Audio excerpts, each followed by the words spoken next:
Hello everybody, welcome you all to this program on 20th educational series on Apollo Mumbai Critical Care Learning Network. And today's program is on basically the polytrauma, and we have with us all eminent panelists and speaker. So I welcome you all to this program. And first of all, I'd like to introduce Bhajan sir. Dr. Khusra Bhajan sir is he's the chief head, and he's the one of the leading trauma specialist and the trauma care intensivist basically at Hinduja Hospital. And he has a vast experience in this field. So that is the reason we have called him here. Welcome you, sir, to this forum. Thank you. Thank you. So today he'll be speaking on a case of polytrauma with shock. So this is going to be a very interesting session, and followed by all the panelists with us, the eminent panelists, which will be introduced by Dr. Akhilesh, and then we'll be starting with the lecture. So thank you from my side. Thank you. Thank you, Doctor. Thank you. Thank you, Dr. Gunadhar. It's lovely introducing all the eminent panelists. So first and foremost, I would like to introduce my own colleague from Apollo Hospital, Dr. Nitin Jagasia. He is head of the emergency medicine at Apollo Hospital, and probably he is MRCS and he's trained in UK as well, and he has vast experience of handling trauma and emergency services. And with his leadership, we have got a lot of services, like we've been able to establish trauma services, and comprehensive care has been established at Apollo Hospital since last 6 years. Thank you, Nitin. Thanks for coming. We have one more panelist, Dr. Chandrasekhar Sathe. Dr. Chandrasekhar Sathe is a course director for ATLS. Majority of the ATLS programs that happen in Mumbai and Navi Mumbai, he has been a course director for all these programs. He is an orthopedician, and he is the director of Sushruth Hospital, Alibag. I would like to welcome you, sir. Thank you very much. Thanks for coming. And I have Dr. Sameer Kadam. His established name in the field of surgery, cardiovascular thoracic surgery and vascular surgery. He is head of the department and professor of Department of Cardiovascular Surgery. And he is also course director for ATLS programs that are conducted in MGM Hospital. His leadership brought a lot of new changes. He's brought ATLS program to a new height. And Navi Mumbai has been able to conduct a lot of ATLS program because of his leadership. I must thank you very much, sir, for coming and honoring us. Thank you very much. Thank you, sir. It's an honor. I have one more panelist, my friend Dr. Vishwas Sathe. He's a professor of anesthesia at MGM Hospital, and he's also now recently become a course director, I guess. And he's also faculty for ATLS programs. Most of the times he invites me on a number of occasions, and that's a privilege for me. And a privilege for me today to get him here today again, and we will be able to know a lot from him as well. Thank you, Dr. Vishwas. And with this, I'm Dr. Akhilesh. I'm critical care consultant at Apollo Hospital, and with me, my friend Dr. Gunadhar. We are the moderators. Dr. Gunadhar is coordinator of intensive care services at Apollo Hospital. And with this introduction, I would like to invite Khusra Bhajan sir to initiate the presentation. Over to you, sir. Thank you very much, sir. Thank you so much, Dr. Akhilesh and Dr. Gunadhar. This is an amazing program that you all are running, and it is extremely useful to all the delegates here. And I hope I can contribute equally today to this session on trauma. Once I get my slides shared, I will. So am I okay? Yes, sir. Yes. Yeah. Yes. So what I'm going to actually discuss today is shock and trauma, the Pandora's box. So we know that shock and trauma are two big problems that we face in intensive care and in the ER. Shock alone is dangerous and trauma alone is dangerous. And therefore, we've called it the Pandora's box. And by definition, if you, why am I not moving? Yeah. By definition, a Pandora's box is a process that once began, generates many more complicated problems. And in trauma, we see this very often. So you might have a patient who might just present with maybe a head injury, but then you realize that the patient also has a aortic rupture and a pelvic fracture and so on and so forth. So it's not a Pandora's box alone. that we look at in the abdomen as conventionally mentioned, but we are actually looking at the entire patient as a Pandora's box, and they are complicated and they are confusing.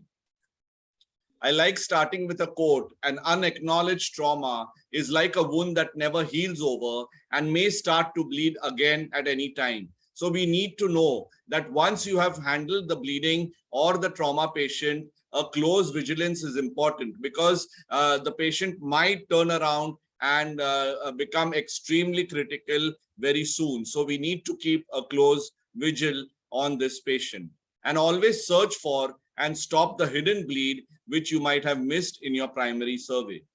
So the objectives of today's talk, which I would take about 35-40 minutes, is that I need to understand the causes of hypovolemic shock, understand shock and its types, grades of hemorrhagic shock, blood pressure, what actually happens to the blood pressure and hemorrhagic shock, management, which I have divided into the search, stop, and resuscitate 3 guidelines, the EFAST, the fluids, the massive transfusion protocol, and the lethal triad, and I'll try to finish this on time. So how do I manage this polytrauma patient? I definitely need to understand what all I have to do. I have to not only give oxygen, look at the cervical spine, give the patient blood, look for the source, and it's all a team effort. So the ATLS actually has told us what we should be doing when there is a polytrauma patient. It is divided into the MIST category, and that is M stands for the mechanism of injury, I stands for the injuries sustained, S is the signs, and T is the treatment and the trends in the vitals. So whenever we look at a polytrauma patient, it would be appropriate for us to actually write this down like we write in sepsis guidelines. We should write this down as mechanism of injury and the MIST formula. So there are some aims when we look at ATLS. There should be a common language. It doesn't have to be Marathi or English. It has to be a common language of trauma. And we know that if there is a tension pneumothorax, we need to do a needle thoracotomy or a stomy, and then followed by an intercostal drain. If there is a polytrauma patient, we need to do a cervical spine immobilization. So that's the common language. Always follow the ABCDE, especially in this entire priority base. Always treat the greatest threat to life first. So I'll give you an example. There are 2 patients of polytrauma. Both the victims are critically injured. One of them has an airway problem and is going to arrest within the next few seconds because there is a major airway problem. And the other person, like in our talk today, is in trauma shock with a systolic blood pressure of 60 systolic. And if you are alone, you need to treat the greatest threat to life first. So you will have to treat the person with an airway problem and then go on to the person with a circulation problem. Always do no harm. So again, reiterating the fact that if you miss a simple pneumothorax and if the patient gets intubated and you start positive pressure ventilation, you might actually land up converting it into a tension pneumothorax. Similarly, if you don't look at the cervical spine and immobilize it unless proven otherwise, you might actually get a paraplegic patient later. Always remember that A, B, C, D, E approach is meant for teaching, and that's a protocol which is vertical. Only B comes after A and C comes after B. But when we actually deal with trauma patients in real life, then it is a practical team of effort and everything goes on parallelly or horizontally. There is a Tri-Modal Death that has been described by Trunke in 1983, and the first would die immediately on the spot, and this could be because of a brainstem, an aortic rupture, or a heart problem. The second one occurs in minutes or several hours. This could be a hematoma, a subdural or an epidural, or a hemopneumothorax, or an abdominal injury, or a major pelvic injury, which we'll be talking about today. And the third would occur several days or weeks later, which is sepsis and MODS, and we are not going to cover that here. So the concept came in as the golden hour, but I call it the platinum 30 minutes. And it is extremely important for us to act fast and try to prevent problems from a polytrauma patient. The ATLS has given us a good 10-second approach and that is you introduce yourself, you talk to the patient, and you ask the mechanisms. The reason is that once you talk to the patient and the patient responds back, that means at that moment the airway is patent. There is a complete sentence, so probably the breathing is not compromised. The patient is well perfused, is conscious and not confused, and you can find out the ABCDs by just talking to a patient whenever they come in 10 seconds. These are the phases we have to follow. So I know that you all would say that I'm not talking about my topic today, which is trauma shock or shock in trauma. Remember that whatever happens, we need to follow the airway, breathing, circulation first, because we need to treat the greatest threat to life first. So these are the 10 systematic approach headings that we should follow. We should always be prepared off the field, on the field and in the hospital. We should have a proper triage done, which is nothing but sorting out or sieving through.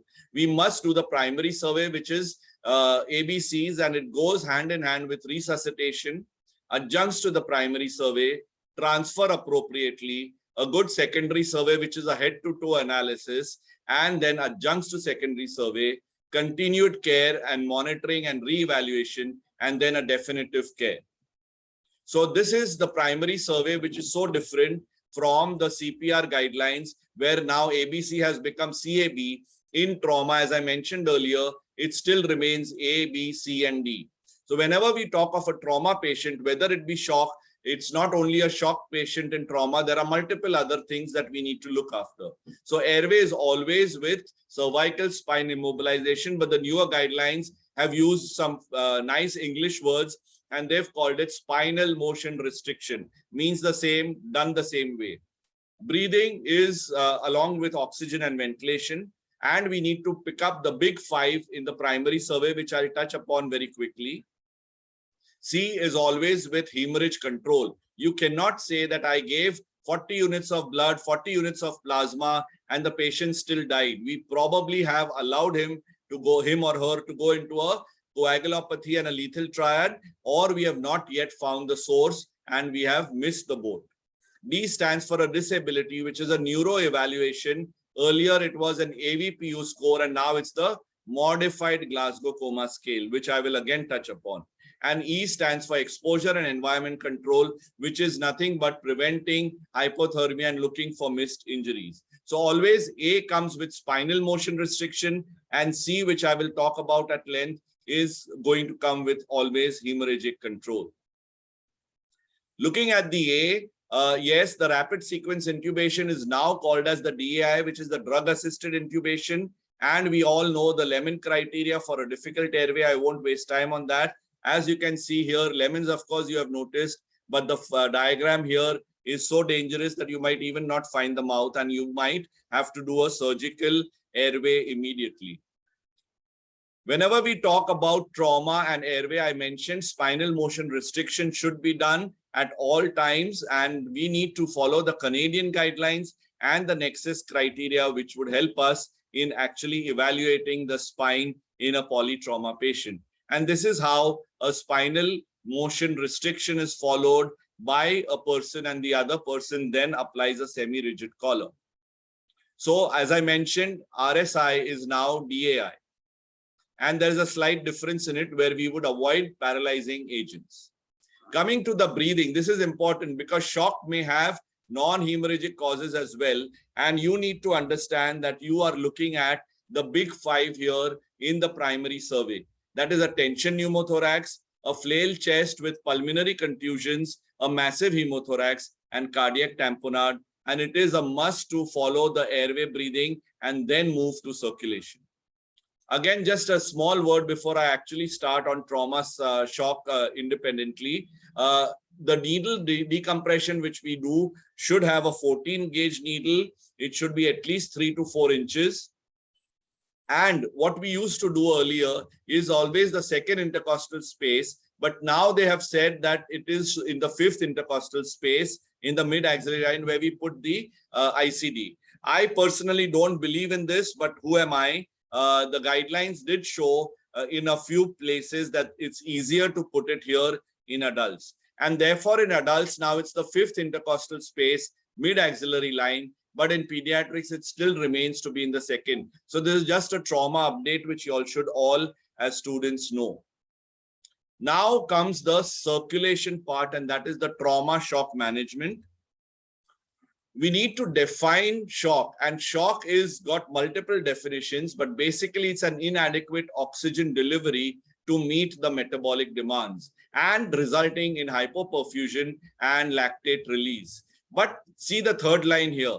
Shock can occur with a normal blood pressure and hypotension can occur without shock. This is very important. So every patient in hypotension is not equal to shock, and many a times you need to diagnose shock when the blood pressure is normal. So the signs and symptoms of shock, not only in trauma, otherwise would be hypotension, rapid weak thready pulse, rapid shallow breathing, cold clammy extremities, altered mentation, and diaphoresis, etc. So these are the main things that you need to look for. And also later on, you would need to follow the urine output. And in infants, it's 2 ml per kg. In a child, it's 1 ml per kg. And in adults, it's 0.5 ml per kg whenever we talk about low urine output or oliguria. So what is the definition of hemorrhage or bleeding? And a hemorrhage is defined as an acute loss of circulatory volume. In an adult, it is 7% of the total body weight, and that is 70 ml per kg. In a child, it is 8 to 9% of total body weight, which is 80 to 90 ml per kg. Just before I begin or go further, I need everyone to understand what happens to the blood pressure in hemorrhagic shock. The first thing is the answer would be blood pressure drops, but that is a very, very wrong answer. So the first thing to happen when there is class 1 or class 2 shock is that the diastolic blood pressure rises. And because of that, since the systolic pressure remains the same, the pulse pressure becomes narrower. Only after about grade 3 shock or class 3 shock will the systolic blood pressure also begin to drop. And finally, there would be hypotension. We all know that the preload contractility and afterload will cause the stroke volume. Stroke volume into heart rate is cardiac output, and cardiac output into SVR is blood pressure. So when you are looking at blood pressure, you are actually looking at the preload. Because the preload is low in hemorrhagic, the contractility is low and the afterload is actually high, and that's why the diastolic blood pressure is high. So please do not just look at one reading, but follow a trend and understand what you are looking at. The types of shock in general are hypovolemic, which we will be talking about, cardiogenic, obstructive, and distributive. And these are the ones which we'll talk about. Dissociative shock is just the 5th shock, which is less than 1%, which I'll touch upon if time permits. This is a very nice statement. 1 on the floor, 4 more. Earlier, if I would ask some student who has not done ATLS, would say that in a car accident, if one person is thrown out from the car, the other 4 will also be thrown out, but that's wrong. Blood on the floor, 4 more. So you are only going to exsanguinate from 4 main sites. And one is a massive hemothorax. In a hemothorax, you can lose up to 2 liters. In a hemoperitoneum or abdominal injury, you can lose 2 to 5 liters. In a pelvic injury, you can lose up to 1.5 to 2 liters easily in the retroperitoneum. And in a long bone fracture, you can lose up to 1.2 liters also. So remember, besides an open penetrating injury, these are the only 4 sites that we have to hunt for and try the bleeding, stop the bleeding. This is the classification of hemorrhagic shock, and they have upgraded this in the 10th edition. And that is class 1, 2, 3, and 4. As you can see, they look at the heart rate, the blood pressure, the pulse pressure, the urine output. But the new ones are the Glasgow Coma Scale, the base deficit, and the need for blood transfusions, which is the most important according to me. So when you lose 15%, it is class 1, up to 30% is class 2, up to 40% is class 3, and after 40% is over, that is class 4. So this I always akin to the game of tennis, which is 15 love, 30 love, 40 love, and 50 is game over, patient is dead. So please do not say that patient came in class 1 and now he's in class 4 shock. We need to identify in class 1 and try to prevent it. And here, just look at the last line. In class 1, blood products are not needed. Nothing is needed except just a close vigilance. In class 2, possibly blood is needed. In class 3, definitely blood is needed. And in class 4, you need to follow the massive transfusion protocol. Why is this important? Because as you can see, from one class to the other, if you are increasing from 7%, the mortality increases to 51% and more in class 4. And the units required in between class 1 and 2 would be 1.5 units, but in class 4 would be as high as 20 units. And we are talking of only PRBC. Always, the second part is search. And we need to probably do an X-ray to see a hemothorax. We can do a pelvic X-ray as an adjunct to look for an open bone fracture and do a pelvic binding here. Or we do a FAST, which is the 4-quadrant approach. And in this, if the right upper quadrant, you'll see a blood spot between the liver and kidney, in the left upper quadrant between the spleen and kidney, in the pericardium, and then in the pubic area as well. If you take the probe a little higher up, you will see the E-FAST, where you will see a tension pneumothorax, and you might even see a massive hemothorax. So an FAST and E-FAST is one of the main ways in searching for bleeding in these major sites of bleeding. Remember that it is useless, sonography is useless in diagnosing bleeding in the retroperitoneum, and therefore in pelvic fractures, we need a CT scan and a CT angio to find out and embolize the artery. So as I mentioned earlier, ABCD approach, it is the C, and we need to see how to resuscitate this patient. We've looked for the identification of shock. We've looked at the classification. We've looked at the searching for the area of shock or the site of shock. And now we are going to look at the resuscitation. Again, as mentioned earlier, the golden hour by Adam Cowley said that there is a tri-modal death, but 50% of them die immediately, 30% later, and 20% after a few days. And it is the first square that we need to actually look at. And in this tri-modal, 40% of them die because of the airway, and 25% of them mainly die in the initial phase because of blood loss, which we are going to discuss today. This I would again divide into trauma into two nice statements. One is trauma shock is always a hemorrhagic shock unless proven otherwise. And you might want to look at other non-hemorrhagic shocks, but look at hemorrhagic shock unless proven otherwise. And always follow the SSR, that is the search, stop, and resuscitation guidelines. So how do I control the bleeding? If I have a patient who has a problem with the hemothorax, I would need to put an ICD. I would need to do a resuscitative emergency thoracotomy if the patient presents with a pulseless electrical activity. If the FAST is positive and the patient is unstable, the patient goes to the OT. If the FAST is positive and the patient is stable, then we might do a CAT scan. For pelvic injury, we need a pelvic binder, and we do an angiographic embolization and direct surgical control. And for any long bone fractures or penetrating injuries, there will be pressure on the wound, not above or below the wound. So this is the same thing explained in detail. How do I resuscitate? I would do a good 1 liter of warmed crystalloids. I might use a balanced fluid because the newer data says balance is better than crystalloid. And maybe later I might use albumin, very little data on that. And hypertonic saline if there is traumatic brain injury. Again, data is evolving still. I will use 2 large gauge, 18 I would say is too big. I would use 16 gauge, 2 peripheral lines. I would not go for a central line here.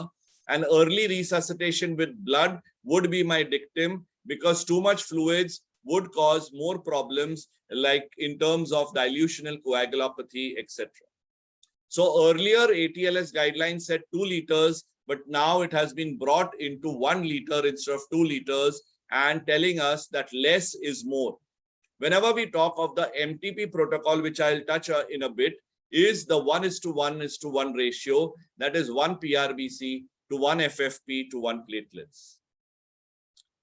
And once you've given 1 liter of warmed fluid, you need to see the response. Is this patient a rapid responder, a transient, or a non-responder? A rapid responder is that patient in which you've given the fluids and the patient's blood pressure, heart rate, everything settles and it remains to be settled. As against that, a transient responder is somebody who improves and then again within a few minutes goes back to a shock state. And this is usually a patient in class 2 or class 3 shock, and we need to find the source. In a non-responder, it could mean two things. One is that the patient is in class 4 shock and we have not been able to resuscitate well, or we should now look at non-hemorrhagic causes as well. Whenever we need to give blood and blood components fast, we need to do a group and type specific blood, and that is a little detailed, and we need to give it in 10 minutes, and there is a chart for it, and your blood bank is going to help you in giving that rather than doing the positive and the negative approach. So what is MTP? MTP basically, clinically, this is a big scale here, but MTP basically means when you need more than 10 units of PRBCs in one day or 24 hours, or if you need more than 4 units of PRBCs in 1 hour. So this is the definition of massive transfusion protocol, usually in grade 4.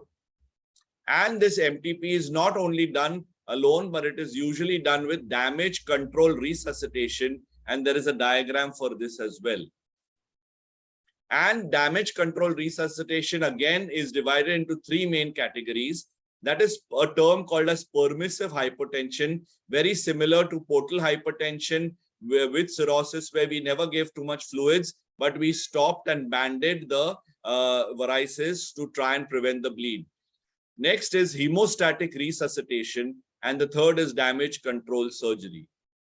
So what is this hypotensive resuscitation? It's a postulate that if the person is going to OT, if it's a penetrating injury, then we only give 50 ml, not 1 liter.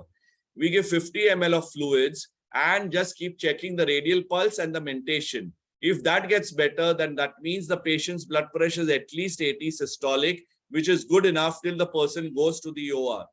But this can actually land up causing problems in many patients where the transit time to the OR is delayed and they may land up being under resuscitated. So on one hand, we are preventing popping the clot by hypotensive resuscitation, and on the other hand, we are maintaining organ perfusion by giving the 1 liter and so on and so forth. Never ever attempt hypotensive resuscitation in traumatic brain injury, because that's an absolute no. You will cause more coning and more damage to the brain. So there is a prompt study and a proper study, which I alluded to earlier, and that has made us use the 1:1:1 protocol. And then the crash 2 study, which also tells us that if we use 1 gram of tranexamic acid within 10 minutes, given within 3 hours of injury, and 1 gram given 8 hourly after control of bleeding from the trauma would be useful. If available, then a TEG can be done, which is a thromboelastogram, which would actually tell us which blood and blood products are needed.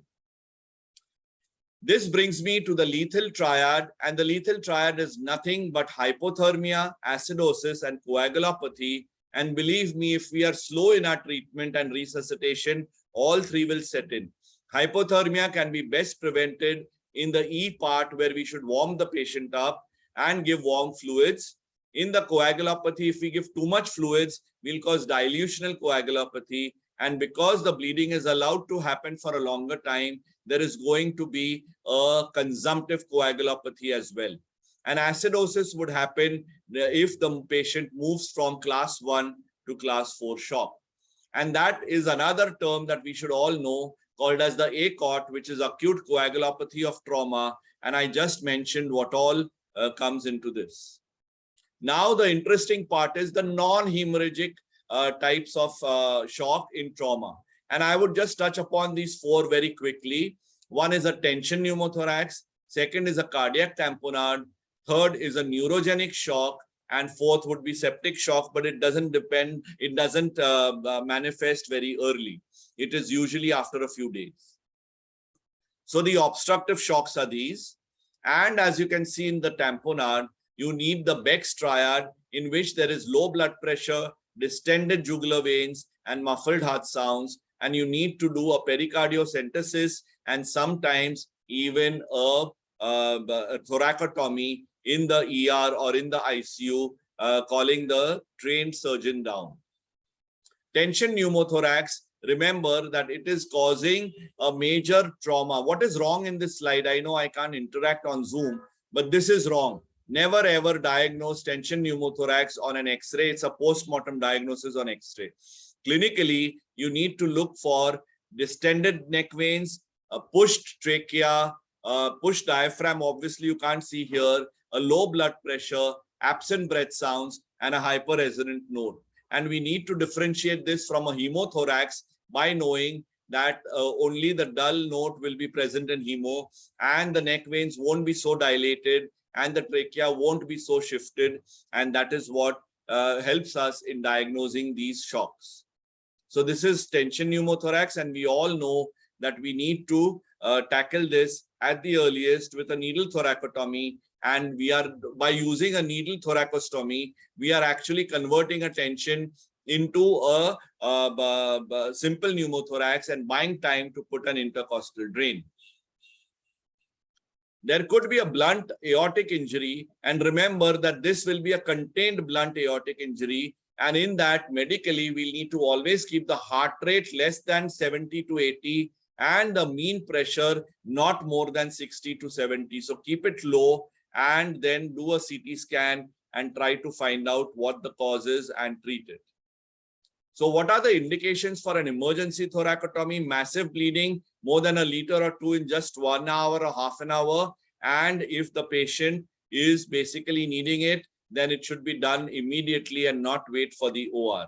And this is done usually in patients who present in pulmonary, PEA or pulseless electrical activity. And the quickest way to a man's heart is through a clamshell thoracotomy, but I think it was earlier known to be through the stomach. And this is the entire protocol of how you do it.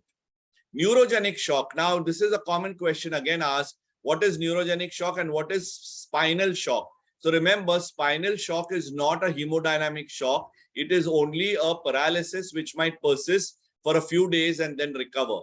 But neurogenic shock is basically a vasodilatory shock because the sympathetic disruption occurs with a spinal injury. And therefore, this is the only shock which presents with bradycardia along with all the other signs. And this patient does not need fluids, but needs early inotropes to be instilled. And this is all about the neurogenic shock. Just a word on dissociative shock, that is in trauma plus burns. This is basically a carbon monoxide poisoning or methemoglobin that might occur when there is a burns, there is a fire, and the person is in a contained room, a closed room, and there is trauma, then they could have this. And this could be one reason, because the hemoglobin cannot bind, the affinity reduces, and therefore the person can be in clinical shock. So there is a guideline which I would just end with, and that is to manage the hemodynamics and manage the coagulation. In hemodynamics, we would give 1 liter of warm crystalloids. We would not do any hyporesuscitation in traumatic brain injury, but we would keep the patient's blood pressure between systolic at least 90, and in traumatic brain injury, we would keep it at least 120. Failure to obtain these goals, then we would need vasopressors to buy time and titrate the fluids accordingly. On the coagulation front, we first need to stop the bleeding. We need to use tranexamic acid along with it. And then there are parameters of how much hemoglobin to target with and without traumatic brain injury, and prevent the lethal triad at all times. And the best person to help you out is the surgeon here and the radiologist who can do an angioembolization for a pelvic injury. Remember what Albert Einstein said, not everything that counts can be counted, and not everything that can be counted counts. And therefore, it's not only a number.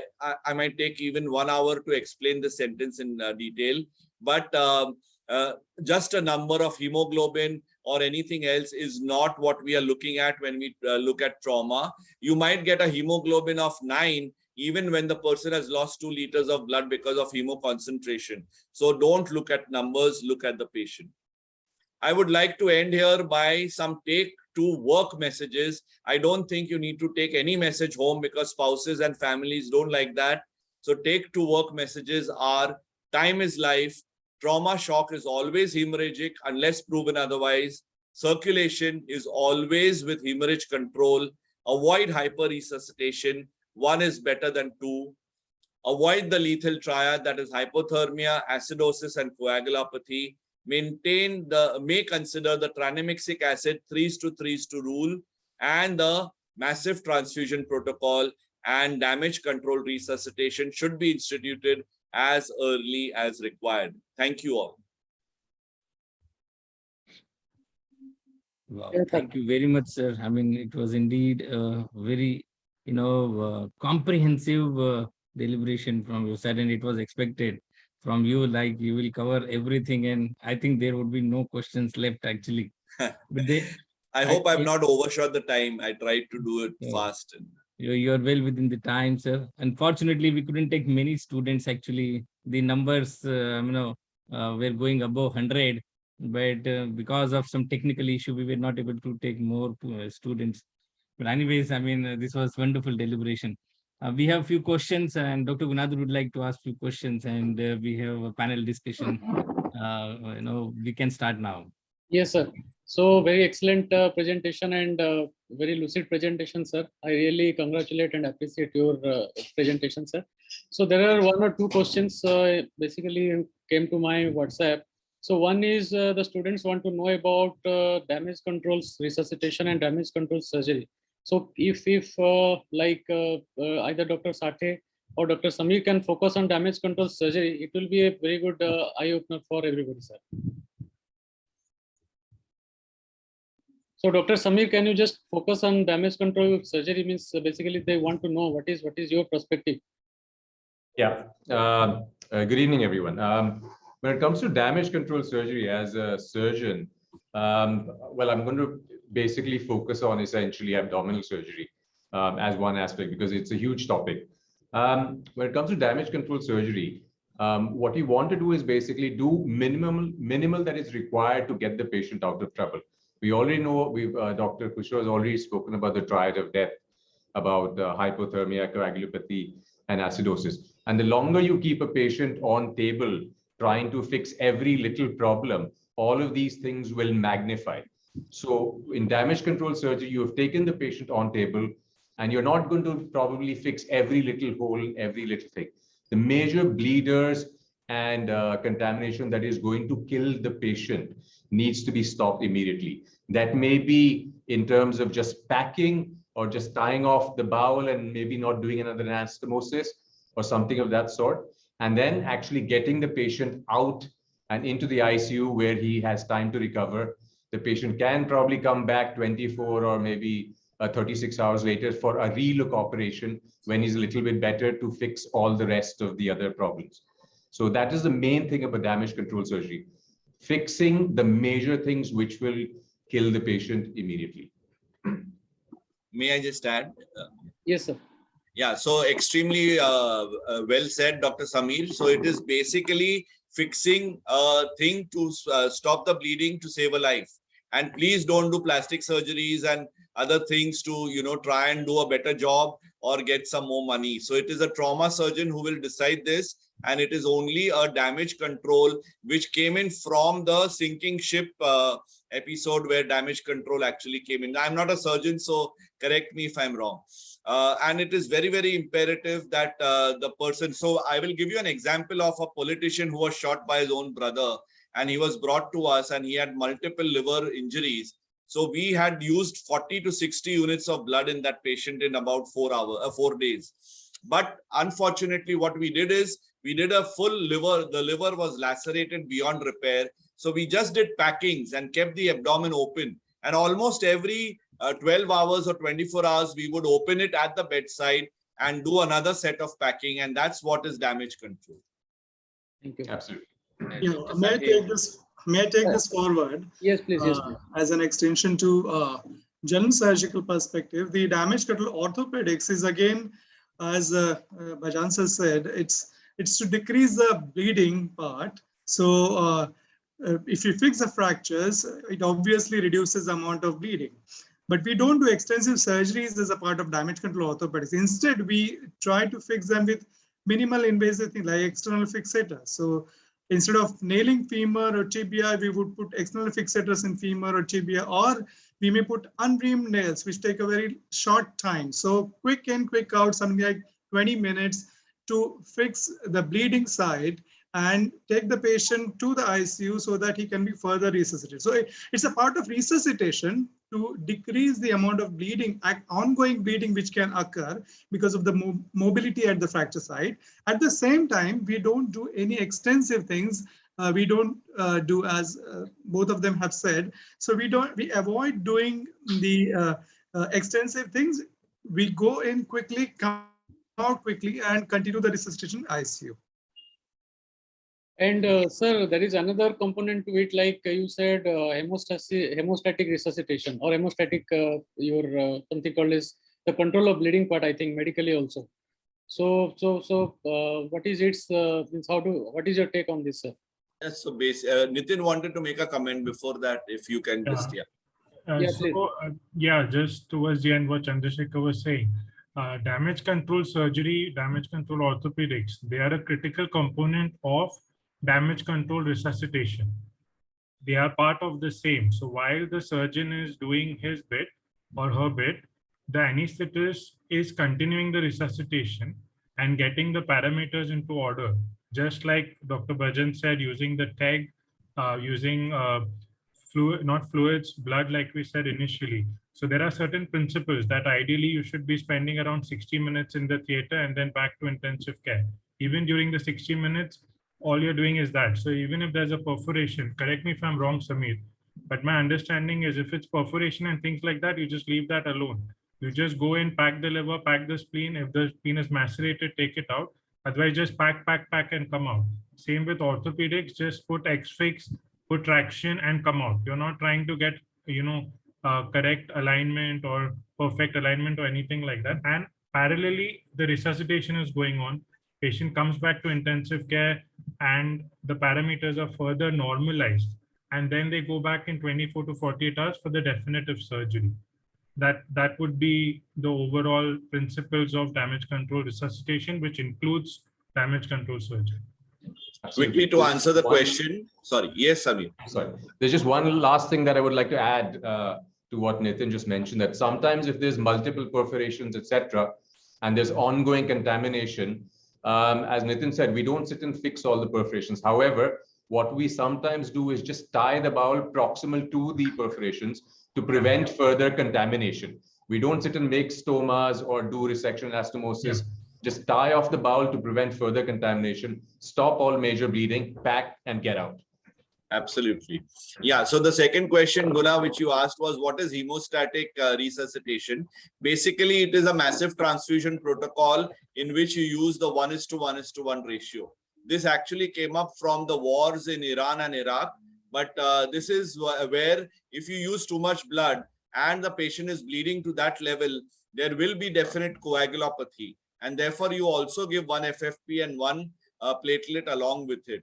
But now with TEG available, as Nitin said, you might be a little more reasonable, not always follow the 1:1 ratio. Dr. Vishwas, you have any take on this? So I was just gonna pop in as well. It also, with this kind of intervention, it also makes life easier for the anesthetist, because most of the drugs that we're using during this kind of surgery are essentially going to, they are basically myocardial depressants, and they're also going to add to the hypotension. So the lesser time that the patient is exposed to the anesthetic agents, the better off the patient will be. So of course, it makes a lot of sense. Take an art line maybe, and so that you can monitor your serial ABGs, which is a very important thing to avoid that lethal triad that we're talking about. Which So this is anesthetic probably, agent this would is you the prefer time, in yeah. this situation? Which anesthetic agents would you prefer in this situation? Because if the patient is having a blood pressure of 50/40 or 30, he's crashing, he's unconscious. Yes. Would you do, Yes. I mean, go ahead with the intubation or any procedure without anesthesia, or you would like to give anesthetic agents which will try to stabilize the patient as well? See, if the patient is coming in that kind of shock, he's probably already intubated, because if you look at the ATLS algorithm, the first thing that you manage is the airway. So hopefully if the patient is coming to you in that state, you just hope that he's intubated. If he's not, then please intubate him and protect his airway, because with such low pressures, he's definitely going to aspirate, because this is probably a patient who is not NBM. He's not the ideal patient. So you would want to follow the ATLS algorithm and protect his airway, manage his breathing and ventilation, and then move on to circulation. With respect to your other question, the anesthetic agents, of course, you will have to use agents like etomidate, and also you have to use them in titrated doses. When we say use a certain drug, it does not mean that give the entire dose that is, according to the weight of the patient. You have to understand that the goal of these drugs is to sedate and cause anesthesia. With such low pressures, the patient is already, in an unconscious state. So you need to titrate your drugs accordingly, reach a respectable level where the patient can be handed over to the surgeons. So titration of the drugs, also an important element in this is use of analgesia. Anesthesia is not just about putting the patient to sleep. It's also, reducing the stimulus of pain. So using maybe drugs like fentanyl or morphine, again, in titrated doses, makes a lot of sense. We use a bit of ketamine also. Yes, of course. Yeah. Sir, So another focus is on question. drug-assisted intubation, sir. Mhm. So can you just highlight the drug-assisted intubation? Like now the concept has been changing. So Yes. From service manual to now drug-assisted intubation is more defined in the guidelines. So Yes. what is your take on this? So that again is a very important and a pertinent point that sir has already touched on. Drug-assisted intubation is the new norm now. What it means is that, of course, you use the drugs to tube a patient, and you use drugs within reasonable dosage. Like what sir just talked about, using ketamine in a hypotensive patient makes a lot of sense, rather than just giving propofol. You don't want to give propofol in someone who's landed up with pressures of say 50, 60 systolic. So use drugs like ketamine. You can use midazolam to an extent, but like again, I mean, it applies. It's just universal. Just use a little bit of everything is what I follow. I just use a little bit of everything. Use multimodal anesthesia, and that way it's you get the benefits of all the drugs, and you kind of avoiding the the unwanted effects of all the drugs at the same time. There's a question. Basically, sorry, DAI basically is nothing but it's the same RSI, but you avoid a paralyzing agent. Yes. And more important than only drugs and intubation is to understand in trauma when to go for a surgical airway. So that if there are 2 failed attempts, then you need to go for a surgical airway, or if there is facial-maxillary injury, or if there is major bleeding when you put the laryngoscope in. And always during intubation, please remember to do inline cervical immobilization, otherwise you will cause more harm. So surgical airway should always be kept ready at the bedside in a trauma patient. So there's a question. Yeah, there's a question. Do your politician underwent a transplant, liver transplant? So we had the entire UK team that time. Now they are working in the south. They had all come over and we were monitoring him. There was no role for a transplant. He was just into sepsis then, and we could not. So which type of injuries we need to do thoracotomy? There is a question in the chat. Obviously chest injuries. It would be cardiac tamponade and massive hemothorax. So those that present with a pulmonary with a PEA, which is a pulseless electrical activity, need a thoracotomy. But Nitin and Samir can guide. So ED resuscitated thoracotomy across the world have 3 clear indications.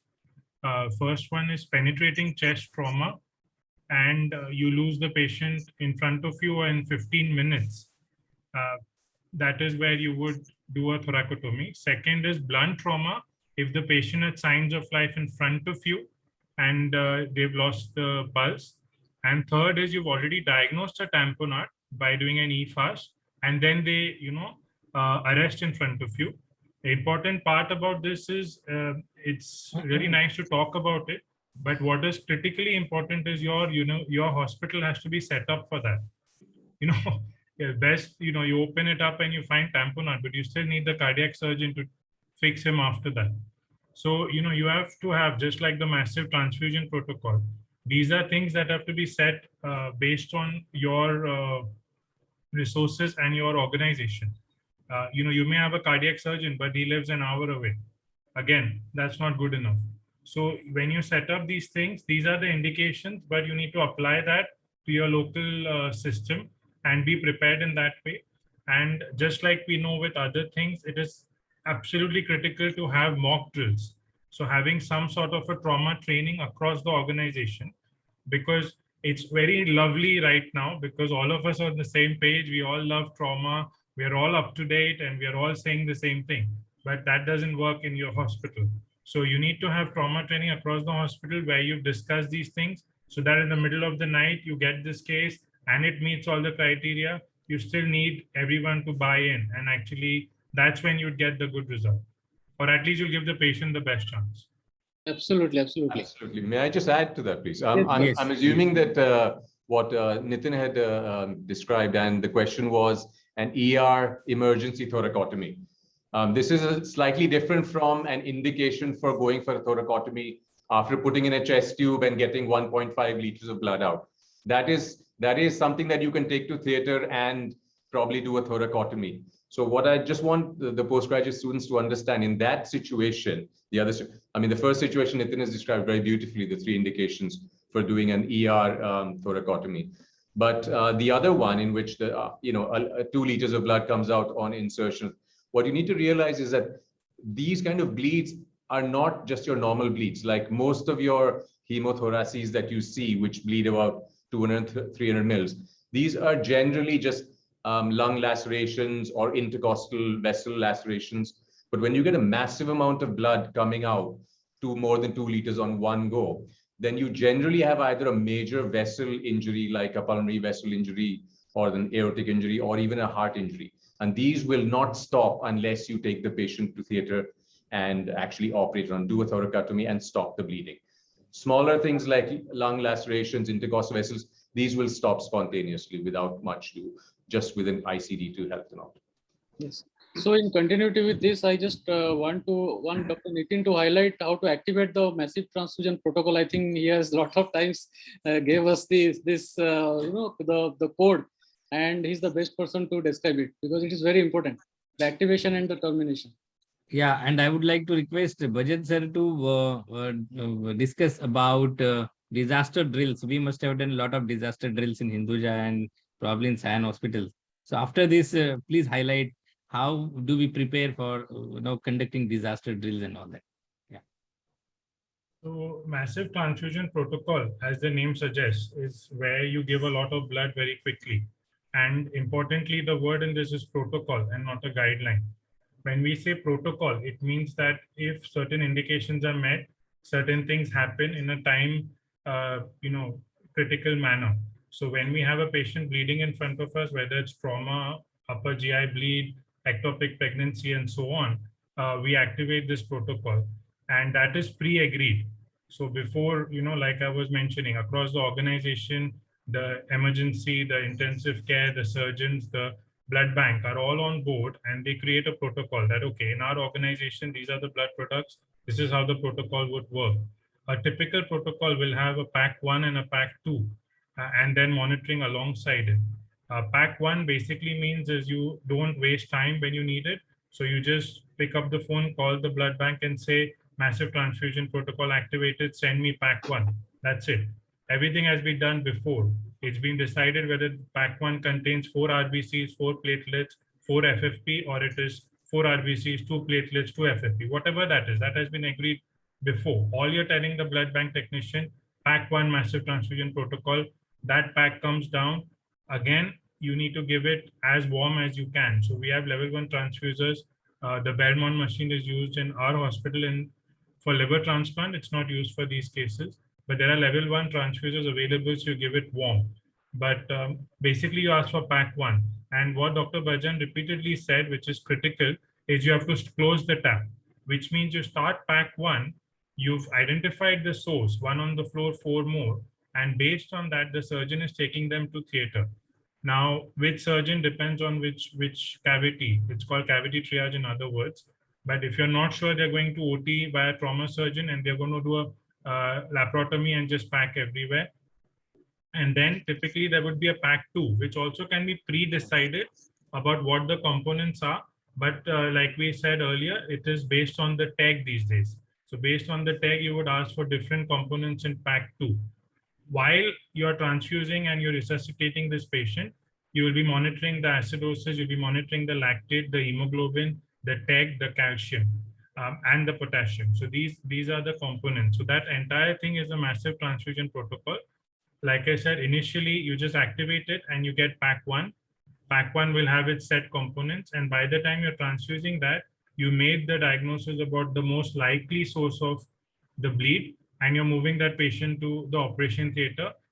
With today's day and age, with the setups that we work in, we've got the CT scanner right next to the ED. And if we can get the patient just a little bit stable, 90 systolic, 95, you can whiz them through a CT scanner to the operation theater. And you're just doing a quick trauma CT, which again is a protocol, which again needs to be agreed before, so that you're not wasting time. And 3 to 4 minutes, you can get a CT and you're in the operation theater. As you're wheeling the patient in and blood going on, the radiologist should be calling the surgeon and saying these are the major injuries. We're not again looking at all the minor injuries. We're looking at the atom FC, the major level lacerations, spleen lacerations, and so on. So sorry, I've gone in different direction, but massive transfusion protocol, basically it's pre-agreed, pack 1, pack 2, and you're monitoring a bunch of stuff as you're giving it. But close the tap. Nitin, you want to just mention about that group specific, type specific quick spin? Yeah, so nowadays with we can actually give directly O positive to males. We don't need to, because O negative is a rare commodity, so we don't want to waste that. So you can start with O positive. The full cross match takes 40 minutes in most labs, and group specific takes 20 minutes. So if you've got time, or if once you've given your first pack or the first couple of units, you can go to group specific. Absolutely. So Akhilesh, about the disaster cycle, I will talk about the cycle in a bit, and then let everyone know how we did the disaster drill, which you were also a part of at Sion and KEM. Hinduja Hospital. So basically, a disaster drill is basically done when there is a disaster, and there are 4 categories or stages in a disaster management cycle. So the first is mitigation, second is preparedness, third is the response, and fourth is the recovery. So we are not talking of recovery where we now build up tents and try to give food to the people. We are talking of the mitigation. So first is to mitigate, do a search and response, that is called as a SARS team and rescue team, and then we follow it with a response. So what you do in a disaster drill is these 4 things. So if, for example, at Shivaji Park, I am at Mahim. So at Shivaji Park, there is a trauma or a disaster, major disaster. So we have to divide that area into 3 categories. That is the inner, which is the warm zone, hot zone, then the warm zone, and then the cold zone. So the outer one is the cold zone, the outermost one, in which the media and other people would be there. Then there is an outer perimeter, and then there is a warm zone in which the paramedics, the doctors, the nurses, and the important people, the hazmat group, the SARS recovery group would be there.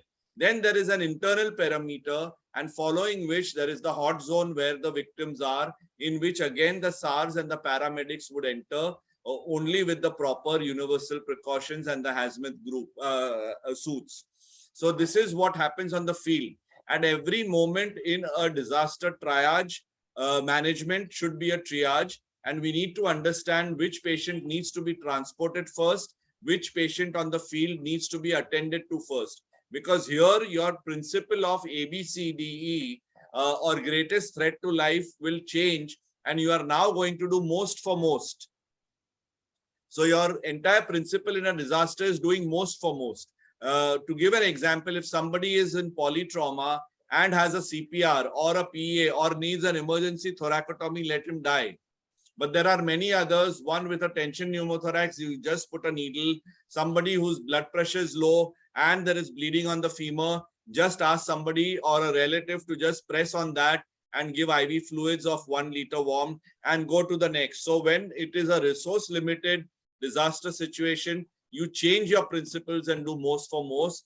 Triage at all steps, that is on the field, in the ER, in the ICU, which patient goes to OT, which patient is a walking wounded and needs to be discharged away, etc. So it's a very big drill, and we did it along with Hinduja and LIHS, along with Akhilesh was part of it, and we have lovely videos for that. I did about 3 of them after that, but it is the most amazing experience, and I think thanks for asking me to talk about it. What is the role of incident commandant? Who is looking after? That I that did not tell you. critical. So there is a commanding officer who's usually a doctor at the site, at the hospital, and there is an incident commander. So the incident commander is usually a fire brigade or a police person who will be at the site and at the call center, and they will dispatch, find out which hospitals have what problems and what is the infrastructure and which is the nearby hospital, private or public, and they will decide which patient goes where. There is a commanding officer who would be a doctor like one of us, who would then be in charge of management in the hospital site. Oh, wow. Thank you very much, sir. So there are 2 or 3 questions left, sir. So this is one of the interesting questions. So Dr. Tanmay from SGPGI, he is the associate professor there. So he wants to know why this threshold for this resuscitation has been decreased to 1 liter instead of 2 liters, sir. That I mentioned in the talk. Anybody else wants to answer? So either Dr. Biswas, Dr. Sathe, anybody can take. Yes, Dr. Sathe.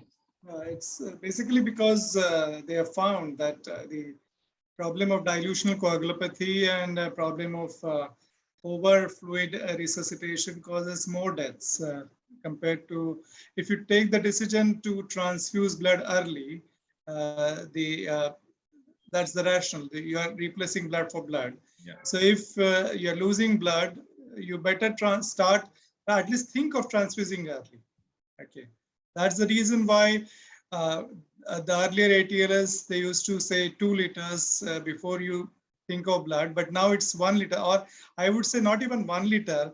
If you feel that the patient needs blood transfusion, even you start in one IV line the fluid, and the other IV line you start the blood the way he has started massive transfusion protocol blood. And there are very good articles on restrictive fluid therapy against liberal fluid therapy in trauma. And if you want to really read them, you will get the absolute answers of all the complications of liberal fluid therapy in trauma. Yeah. And any role of 4-factor PCC prothrombin complex concentrate in a bleeding trauma patient? No. What is the evidence? Means is there any evidence? Means anybody? No, it's not given. Basically, you are using blood and blood components. So you need PRBCs, blood, khoon ke badle khoon, that is the dictum. So 1 PRBC for the hemoglobin, and if there is coagulopathy or if you are suspecting anything, you can then give the FFPs and the platelets and the cryos. One word of caution here, we look at the fibrinogen. Now fibrinogen low means we are going to give cryos, but unfortunately fibrinogen is also an acute phase reactant. And therefore, a normal fibrinogen does not really mean that the patient is not in coagulopathy. So what are the different ways of controlling bleeding? Any experience with pneumatic shock garments or anything else? Anyone can talk about this? Anyone wants to comment? Yeah. I think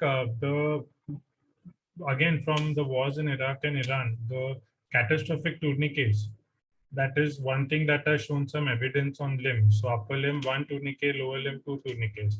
If you've got an amputation or some sort of arterial injury, then that would certainly is an effective thing. There are a couple of other things. So there's impregnated gauze, which are not so freely available in India, which can be used. These are particularly useful for junctional injuries, so axilla and groin, where you have a deep cavity where you're packing and you're putting pressure along with it. So those impregnated gauze, when you're putting them in these cavities, and the tourniquets, those are the ones. And of course, when it comes to orthopedic, splinting. So any kind of traction devices and putting splints on will do the job. And that is why pelvic binder, there's lots of evidence, is probably as effective as an external fixator or preperitoneal packing as well. So those are the major ones that can help during the primary survey. Intra-abdominal, it's only laparotomy and packing. Yes, if I may, there's also one newer modality which is very rarely used and is not available everywhere, something called RIBOA, which is resuscitative endovascular balloon occlusion of the aorta, in which you put a balloon on a catheter up through the femoral or some other large vessel. And if there's any exsanguinating hemorrhage below the level of the diaphragm, you can pass this balloon up and blow the balloon up to occlude the aorta, which will increase coronary and cerebral perfusion and will give you time to actually get to the bleeder and stop it. So RIBO is a more newer concept, which not many people have used, but it is one of the newer concepts. How long that balloon can be kept inside? What is the time threshold? Yeah. Like a damage control. Yeah, it's a damage. It's basically you're filling the tank. So you need to get access above the diaphragm, so the subclavian or intraosseous into the humerus, and you fill the tank through that. Then you access the femoral artery and put this catheter in. There are trials still ongoing in the US. It has been used a few times, but it's not still shown life-saving properties. But certainly there's enough evidence to do more research on it. It can be inserted like a central line, basically a femoral arc line. So it's done in the ED, in the resuscitation bay. You puncture the artery, Seldinger technique, and the RIBOA goes in. It's got 2-3 different places you can inflate the balloon, and depending on that. But yeah, so it's still pretty new and it's not fully established as a trauma resuscitation yet. But that is the concept. It's like the Sandstake Blackmore tube we used to use. Yes. And if the patient is relatively stable, you may take them to angio suits and do angioembolization if you feel that there is a arterial bleeding. That is also one of the ways to control hemorrhage, especially in the pelvic fractures and even in abdominal injuries. Do you all still recommend using tourniquet, the age-old tourniquet that we were using? So I want to answer this. Tourniquets, as Nitin said, came up in mass casualty. When there is one person, it is always a direct pressure. Now the problem here is where to put the pressure, on the wound, on the bleeding wound, or 1 inch above. So it is always direct pressure on the wound and never above. So that's the first thing we should know.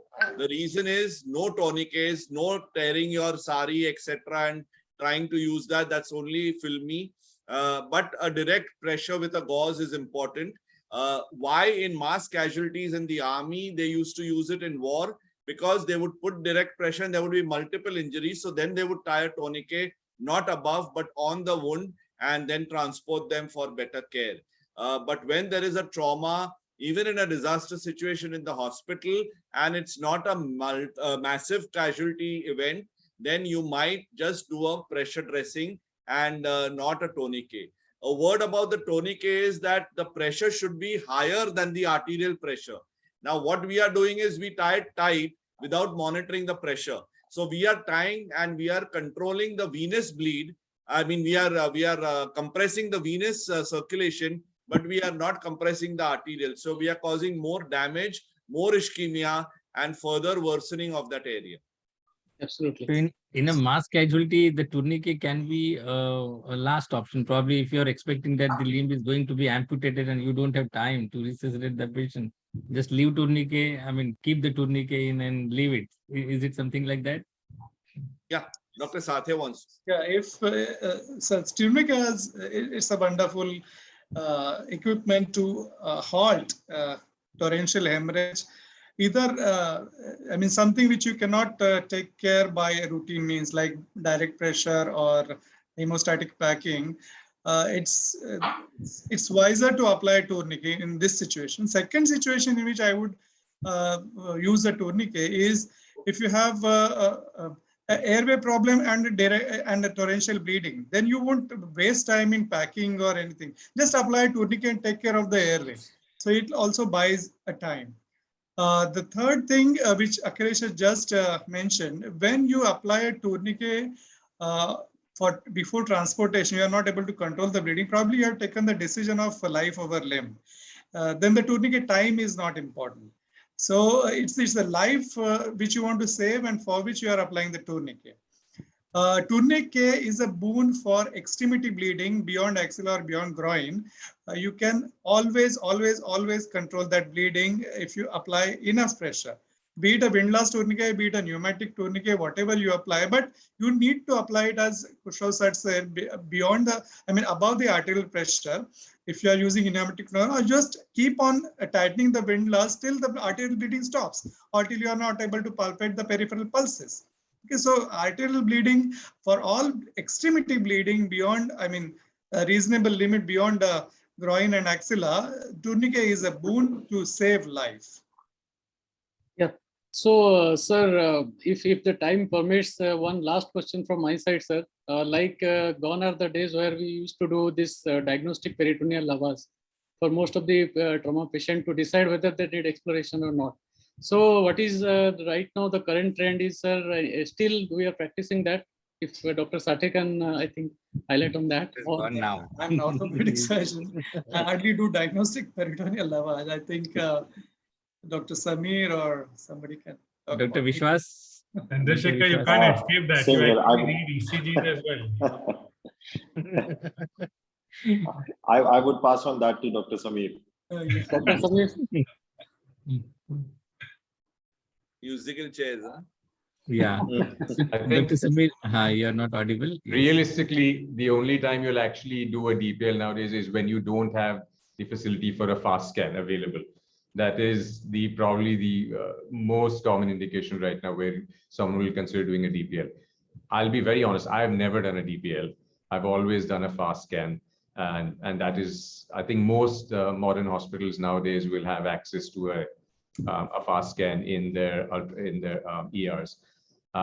If you are in a periphery where, for whatever reason, your equipment is broken or it's not available, that is one indication where you can probably do a DPL. So I would confess that Also, I've done quite a few DPLs because I'm older to you. That is the era before the fast, as rightly said.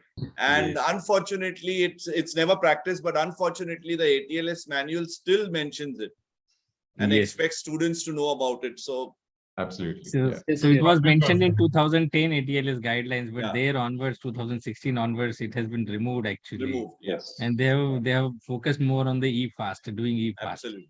All the emergency rooms are now equipped with the ultrasound machines and 2D echo machine. So I think it is completely replaced now. Yeah. And DPL was inconclusive also at times. We used to push some amount of saline and then trying to see the returning fluid, the number of RBCs, the WBCs we were counting, which was also elusive, and it also is associated with infectious complications. So that's why probably it has gone out and now it is replaced by e-fast. I hope you all agree with me. And if The a only new time it was resident is asked to conclusive- do it, then he or she may cause a Bowel injury or solid organ injury is also expected in some Yeah. situations. So And the only time it was conclusive was when you got bowel contents coming out, in which case you have to take. That's one of Wait. probably the indication that that's an advantage over e-fast that DPL has, that if Yes. the contents return contain the bowel contents, then maybe you have diagnosed a perforation. Yes. Unless you have But it's still- artificially Unless caused you it. caused it. But it's still difficult to do per diagnostic peritoneal Yeah. lavage. We have tried Probably in a cadavers theoretical- also, we theoretical got trained, but it's really difficult. You need a surgeon basically to do that laparotomy and see and all that. Anything about guidelines? Just last question, and after Also, that we can Akhilesh, one more point that Yeah. one more point Yeah, I wanted to add about it is that also the fact that DPL repeatability of that is also limits its use, whereas a Yes. fast scan can be repeated as many times. So and that's what ATLS says, that we always we keep on reassessing, we keep on going back. So I think that's where fast scan also has an edge over DPL. You don't want somebody, waiting in the corner with a needle in his arm, in his hand, waiting to puncture again and again. So I think that's one more thing that I would like to add. So any emphasis on this tetanus toxoid prophylaxis, which we were doing quite a lot in our earlier days, and now I don't know what is the current status and all that. Majority of the people are already vaccinated with tetanus probably. And what is the role of antibiotics? Should we go with higher antibiotics? What about the role of antibiotics in contaminated wounds and all that? I mean, I would like to know from everyone if it is possible, and then we can conclude session. See, tetanus toxoid, if the patient has received a booster, it is effective for about 10 years. So there's no point in giving it. But I mean, in an emergency situation, you may not get the history of tetanus. So there's no harm. You can give it. It doesn't cause any harm. So that's okay. More important than tetanus toxoid is tetanus immunoglobulin. If it's a contaminated injury, probably it makes sense to give tetanus immunoglobulin as per WHO guidelines. There are guidelines which are available in the ATLS manual on the web. The antibiotics, again, ATLS has come up with weight-based antibiotic dosage guidelines for various kinds of injuries. Of course, antibiotic policy will depend on the local protocol. Something to gram positive, in addition, something to gram negative, anaerobes, depending on the level of contamination, and basically weight-based doses. So that's more important in antibiotic policies. So just to add on to exactly what Sir said, antibiotics are only used in trauma when we are suspecting musculoskeletal injuries and major wounds. So there is different types of wounds which Dr. Sathe would be able to tell us better. A clean wound, contaminated wound, dirty wound. And the recommendation for antibiotics is only ceftriaxone or penicillin. And as the wound gets worse, a peptide combination, a beta-lactam inhibitor combination. There is only clindamycin also added on here. So they're trying to cover gram positives. And for anaerobics, if you are really suspecting anything, then definitely metronidazole. One last thing I would like to mention with regards to, since someone mentioned about tetanus toxoid. I think in countries where there's a system in which you can easily confirm whether a tetanus toxoid has been given. I mean, a lot of Western countries, it's a click of a button on a computer screen to see if you've been, vaccinated with tetanus toxoid in the past. That is reasonable to consider fine. It's not required. But I think in a country like India, where it would be very difficult to confirm, I think it's better to give it to every single patient with any kind of a contaminated wound. You wouldn't want to save your patient from trauma and he dies of tetanus later. That would be just an absolute disaster. Yeah, I think I agree to that.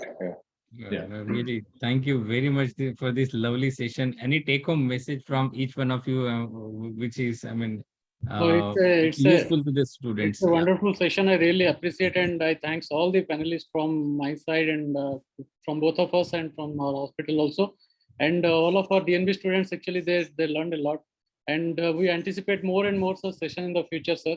And welcome you all. And sorry, it means thanks you all with this wonderful program.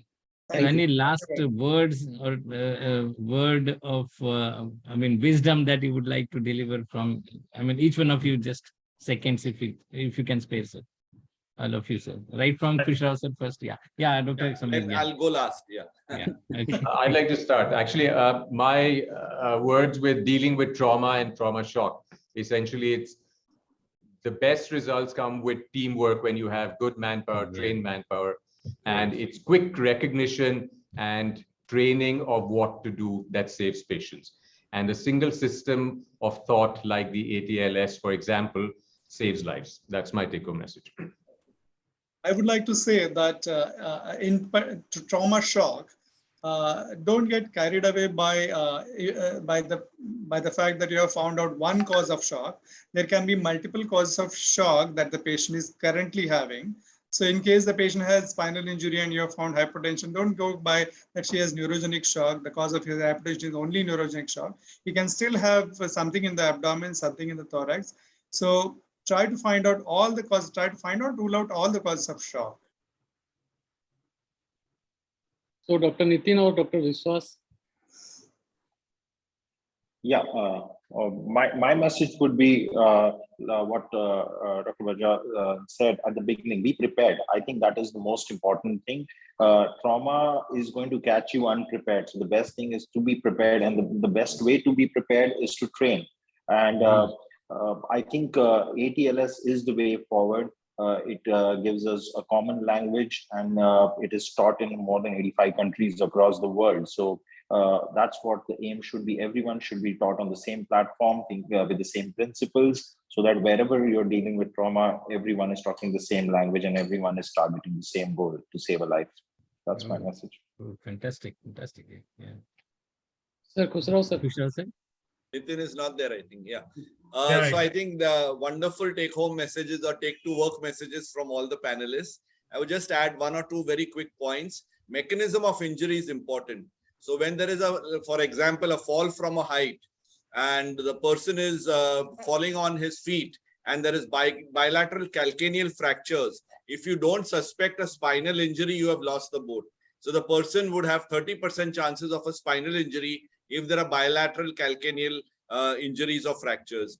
Similarly, if a person has an injury to the spine, wearing a seat belt, which we always profess, then look for a crash injury. So there are various mechanisms that would also help us in a proper suspicion. As mentioned earlier by Dr. Sarthe, injury never occurs alone, and there are multiple injuries. So please hunt for more and never be satisfied that, oh, I'm good and I can go for a cup of coffee, and the patient, when you come back, would be probably dead. And just the last line, systematic approach is what we should do. So go from a systematic approach, and remember that time is life, and therefore please do everything simultaneously in a horizontal team approach. Oh, obviously. Thank you very much, sir. Really, I mean, we should have that approach: primary survey, then followed by resuscitation, hand in hand. Assessment and resuscitation should go hand in hand together. And once primary survey is over, you should follow the adjuncts, and then your time you can go for secondary survey. But don't delay the resuscitation. Don't delay assessment. Even for medical legal cases, also we should not delay till the police comes. He writes MLCs, and then we start checking the patient or examining the patient. The dictum is, as early as possible, the patient should be addressed. It is in the best interest of the patient, and the life is more important rather than any administrative work. So even for MLCs also, I mean, I would suggest that we should not wait till the police comes and do MLCs and start resuscitation. Just what you said, Akhilesh, if you haven't documented, you have not done it. So Yes. documentation is extremely important to save the patient, and more important to save yourself.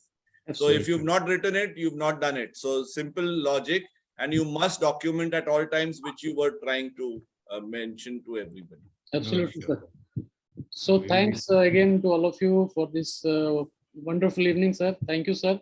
Thank you very And much. thanks from our side. Thank you. We all got mesmerized with the lot of learning from this session today. Really, thank you everyone from the bottom of my heart, sir. Thank you very much, all the Please keep panelists doing and more and Kushal more sir. sessions like this, Sure, sir. Sure, sir. Puna and Akhilesh. Sure, sir. Sure, Very sir. useful to all the students. So Definitely. it's a motivation for us, and it's an inspiration for us. You are all the inspiration for us, and it is guiding us all throughout, sir. Thank you very much. Keep inspiring us. Guys, well done. Thank you. Thank you. Thank you. Thanks. Thank you, Thank you very Nitin. much, Thank you everyone. very much. Bye-bye. Thank you, guys. Bye bye. Thank Bye you. bye. Good night. Good night. Good night. Thanks. Bye. Good night. Good night. Good night. Good night.